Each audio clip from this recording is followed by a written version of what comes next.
I'd like to share my experiences with OMAD and why I discontinued the practice. For the unaware, this is the concept of only consuming a single meal each day. Although it can provide tremendous benefits in reducing inflammation, and it works great from a scheduling standpoint, there are other cons that immediately became apparent to me, which is why I want to disclose that information today.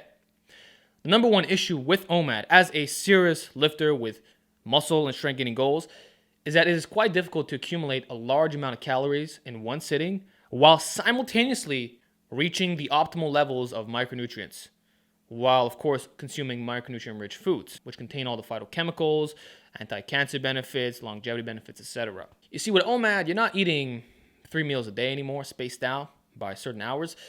It's cramming everything into one sitting, which can work great if you have a large appetite, but if you have a small appetite, which might be further reduced with the fasting, this can be quite a task in accumulating everything that you need to succeed. What I notice is that a lot of people end up in a calorie deficit, myself included. A lot of people, they lose weight without even trying, despite the fact that they are stuffing their faces each and every night. You have to think about this logically. How are you going to accumulate all the micronutrient-rich foods, which are naturally low calories plus filling, while simultaneously getting a good amount of macronutrients and hitting your caloric needs? It's hard. It's a very difficult task if you're eating extremely clean. Now, if you're introducing processed foods into the diet, well, it's not really that challenging. You can easily go to a restaurant, rack up the calories like that. You're not going to have any problems. In fact, you can stay lean year-round following this approach. And there are some individuals who irresponsibly sell this type of system, which I believe is a great disservice in terms of health. But that's besides the point. Even though we can get away with this eating approach, doesn't make it optimal. Yes, you are reducing inflammation. Yes, it's a long fast for the most part. 23-1 is the standard eating routine. But if nutrition suffers as a result, wouldn't you be better off with slightly higher eating frequencies? That's what I experienced, and that's why I've returned to standard intermittent fasting. I'll give you an example that really highlights my point. With OMAD, you're consuming such large quantities that it will blow your mind. I'm talking the entire rice cooker. So let's say I decide to make the entire rice cooker, and I'm using wild rice in particular, right? Well, that's obviously not enough, right? I might get a good amount of carbohydrates, but the fat and the protein will be subpar, and obviously there's going to be no micronutrients in that, which means I now have to add things to that massive rice cooker. So, okay, I chop up some mushrooms, some red onions, throw that in, mix in a bunch of spices. Okay, that's good, but we still have a good amount of protein. So what do we do now? Okay, add a bunch of beans. Maybe I mix up 2 varieties of beans, black beans, kidney beans, or lentils and black beans, whatever that combination may be. Okay, we're getting somewhere. The macros are looking good.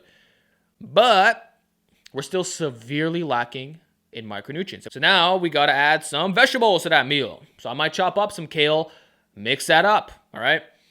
What do we have by the end of that? A monstrosity of a meal. Not an unhealthy one, but a king-size dish that will leave you so full that you won't want to eat anything for the next 23 hours. That's what I'm talking about.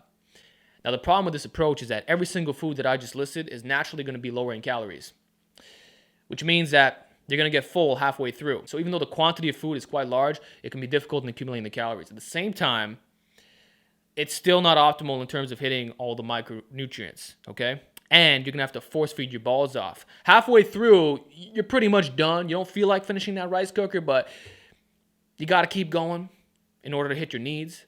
So you're already full, and now you're force feeding. It's kind of like, imagine you can only eat 1 pizza, and I'm telling you, hey man, you're going to finish this extra large, and you're already stuffed to the max. And if you don't finish extra large, you got to pay double or something. Well, in this case, you're paying by entering a calorie deficit, which is not what you want unless your goal is weight loss. So you end up force-feeding this darn meal when you don't feel like it. And sometimes it's better to just stop eating, and maybe in 2 hours you could have a little snack or something, or you finish the rest of the meal. But it can be quite annoying doing that. And many times you don't really enjoy your food at that point. Temporarily you do so because, hey, I can eat all this food in one sitting. But based off my experience, you learn to find these experiences to be dreadful. And sometimes you might even skip the day. It's like, fuck it, I'd rather just fast. I'd rather just do a 48 or something. That could happen. So let's say you do finish the meal, which is what I always did. Guess what? It's still not enough. You haven't hit all the micronutrients and you're lacking in macros. So now what do you have to do? A large smoothie on the side. Typically speaking, 4 to 5 portions worth, okay? That's why I used to call it my health drink, where I would mega dose the fruits, add a variety of different fruits, add a bunch of different greens, add some berry powders, some seeds. I would make these gigantic smoothies, like literally filling up the entire thing, and I would just drink that straight, okay? And have large quantities of that. And usually that would be enough to hit my needs. But by the end of that, wow, what a journey that was, just to get one freaking meal. So what I'm saying is that a lot of people aren't going to find this enjoyable. I liked it at first, but eventually it becomes a hassle. And even if we do everything right, quote unquote, I feel that a lot of us are still not going to get the optimal amount of calories throughout the day, in addition to the micronutrients. How do you want to get 6 to 10 servings of fruits and veggies a day, for example, while also getting something like 2,500, 3,000 calories?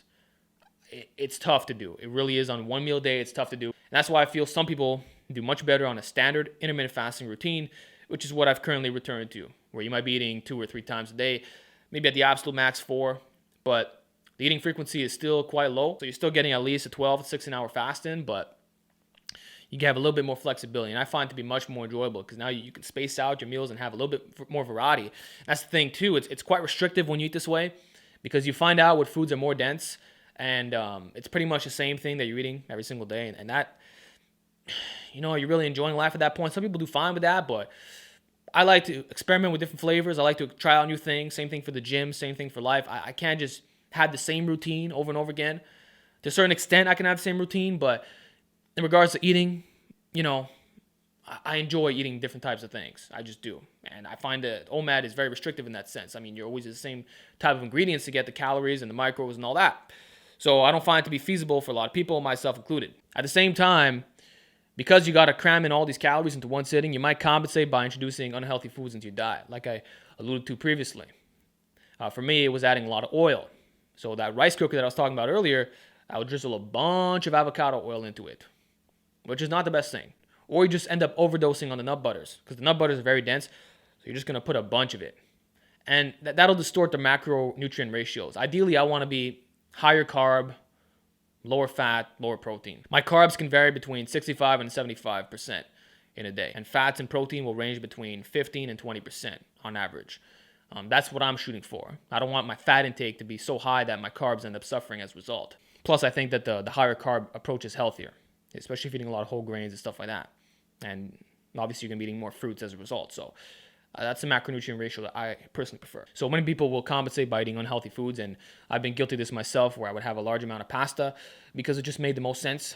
If you give me a pack, 500 grams dry of pasta, plus about a liter of sauce, it's 2,600 calories. And if I add other things to it as well, like TVP or even lentils or something, then I'm easily hitting my numbers. But although that may be true, I'm deficient in micronutrients. I'm not getting the adequate supply of vitamins and minerals, and there's pretty much no fruits and veggies into the diet unless I'm having the smoothie on the side, which I usually do. And that's a setup that I found works pretty well. The big pasta meal with the smoothie on the side. It does work, and you will get your calories, no problem. But the fact that you aren't getting the other foods that are so beneficial for long-term health, that's where I find the flaw. So in my opinion, OMAD is a great diet. It can be run with tremendous success if that's the type of scheduling that you prefer. But OMAD is a great diet. I'm not saying it's bad. It can have tremendous benefits in terms of long-term health, and it's all good. I have no issue with that. I just believe that as a serious lifter with serious needs, I find it to be more difficult.